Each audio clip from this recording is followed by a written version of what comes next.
Buenos días, Presidenta. Buenos días a todas y a todos. Nancy Flores, de la revista Contralínea. Presidenta, el próximo lunes 24 de marzo se cumplen 14 años de que los grandes medios de comunicación en México firmaron un pacto de silencio con el gobierno de Felipe Calderón en asociación con García Luna. Este pacto de silencio lo traigo a colación porque en aquel momento estas corporaciones mediáticas indicaron que pues no iban a hacer apología del delito, apología del crimen organizado, y entonces firmaban este pacto. En los hechos sirvió para pues no informarle al pueblo de México las atrocidades que se cometieron en aquel sexenio y sobre todo para ocultar y de alguna manera convertirse en cómplices de la sociedad entre García Luna y el cártel de Sinaloa. Ahora parece que han olvidado aquel supuesto compromiso de que no iban a hacer apología del crimen y llegan al extremo de comparar a los cárteles del narcotráfico con el terrorismo, ¿no? En consonancia con la narrativa del gobierno estadounidense. Y también en esta misma tesitura hablar de que en el rancho Izaguirre, en Teuchitlán, pues se evidenciaría un campo de exterminio comparándolo con estos campos de exterminio de la Alemania nazi de Adolfo Hitler. Donde todos lo sabemos porque está muy documentado, existían cámaras de gases y también grandes hornos de cremación. Ayer se hizo un recorrido en este rancho Izaguirre, un hecho inédito, se permitió a la prensa y también a los padres, madres y familiares de personas desaparecidas ingresar a ese rancho que es el lugar de los hechos. Contralínea asistió, aplicamos varias técnicas del periodismo de investigación, entre ellas una muy particular que se llama observación estructurada. Y fuimos a ver si realmente existían estas cámaras de gases o estos hornos, porque nada más se había hablado de las cremaciones, estos hornos de cremación, para ver si realmente es equiparable con lo que ocurrió en la Alemania nazi. No existen, no hay evidencia de ello. Lo que sí había, por supuesto, es este terreno escarbado, la zona donde se supone que hacían entrenamientos, en fin, lo que ya se documentó y está también en la revista Contralínea.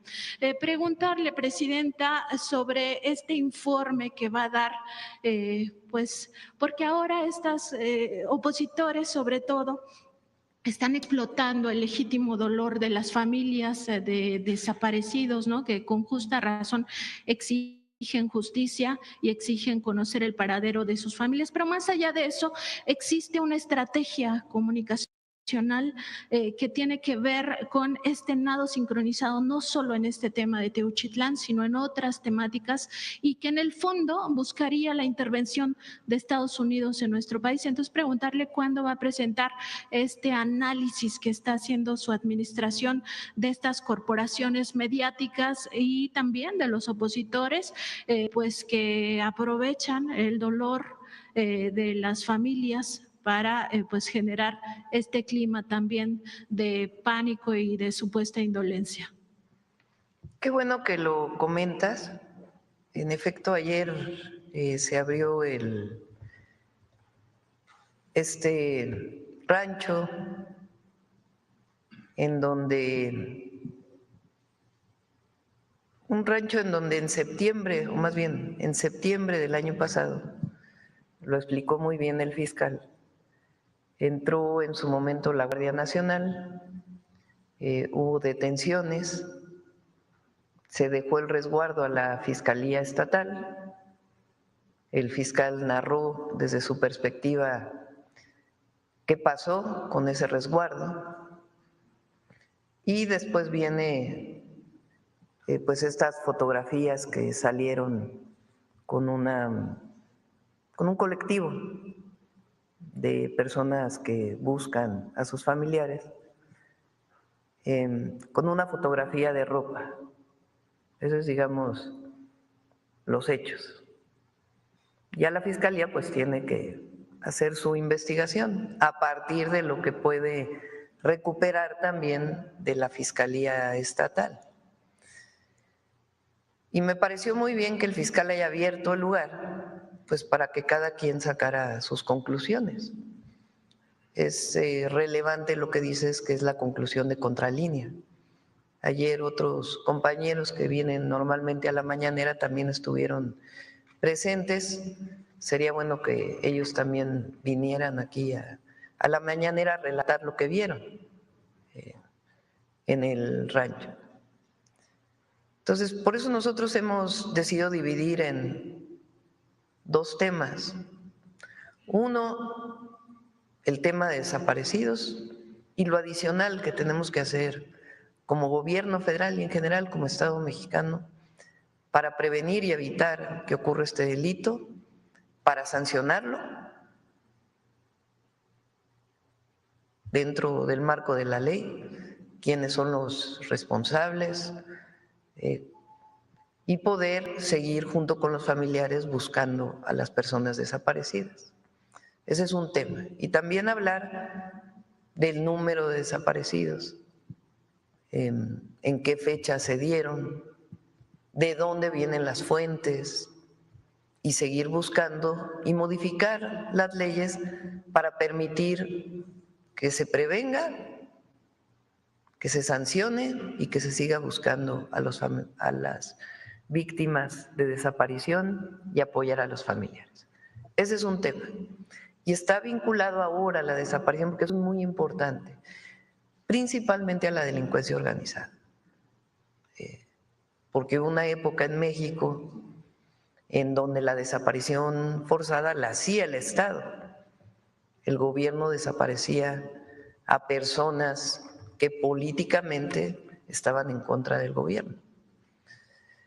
Eso es otra historia distinta a lo que ocurre ahora.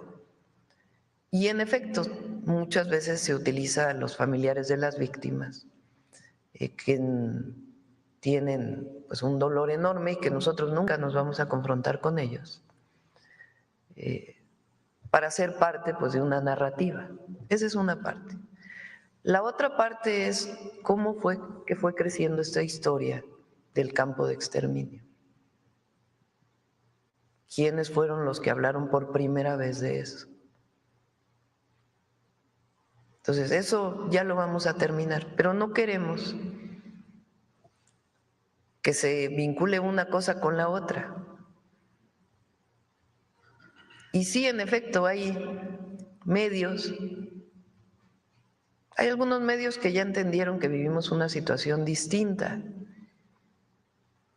Decía el presidente López Obrador de una frase que le comentó Alfonso Durazo en un recorrido de los que hicimos en la transición, que dicen los yaquis, antes como antes, ahora como ahora.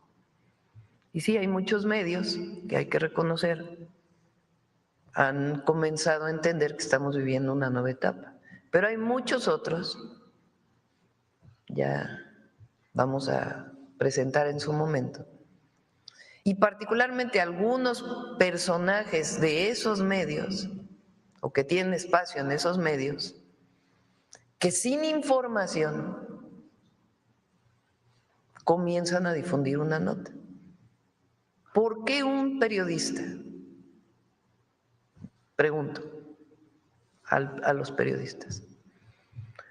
¿Cómo es que un periodista que tiene 40, 50 años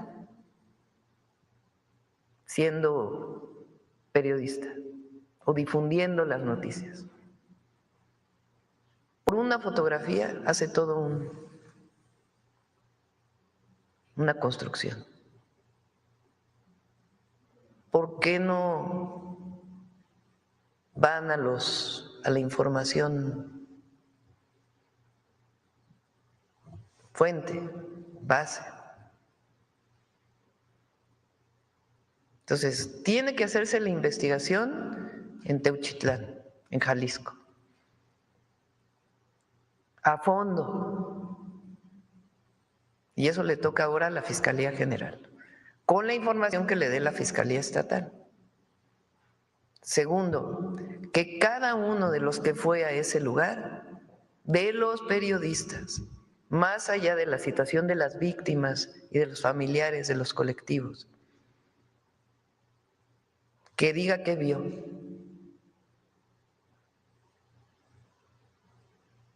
Con responsabilidad. Y después, ya esta historia que se ha ido construyendo, que ya la vamos a presentar la próxima semana. Pero queremos, primero, el fortalecimiento de las leyes y todo lo que tiene que ver con el problema de los desaparecidos, de la desaparición como delito, y cómo lo atiende el Estado mexicano, el gobierno de México, la Fiscalía, los jueces. Después, ¿qué pasó en ese rancho? Que los periodistas narren lo que vieron como lo están haciendo ustedes. Y tercero, toda esta ola que en realidad están en contra del gobierno, no hay otra razón. Y que en efecto divulgan esta información, entre otras cosas, pues también para equipararse al tema del terrorismo. Ahora, nosotros estamos haciendo nuestro trabajo y eso es importante. Y nuestro trabajo tiene que ver con el trabajo del Gabinete de Seguridad para disminuir los delitos en el país. Tiene que ver con decir la verdad siempre y tiene que ver también con el derecho de réplica. Y con todo el trabajo que hacemos como gobierno, evidentemente, todos los 100 puntos de nuestro proyecto de nación, que es parte de la transformación que estamos viviendo. Pero sí es importante que cada uno asuma su responsabilidad y que en efecto actuaron de una manera en el pasado. Hay algunos que no han cambiado y no quieren cambiar y que su objetivo es estar en contra de nosotros, no importa lo que digan, no importa con base en qué información, y otros que comienzan a cambiar y que espero que otros se sumen a esto. Y si no, de todas maneras, ya es muy distinto hoy en México al México de aquellas épocas. Y entre otros, gracias a muchos medios alternativos que hoy tienen una manera de informar y posicionar de una manera distinta. Presidenta, quizá en ese análisis sea importante revisar otras narrativas que han ido acompañando también esta posición de Estados Unidos, sobre todo a raíz de que Donald Trump pues asumió la presidencia.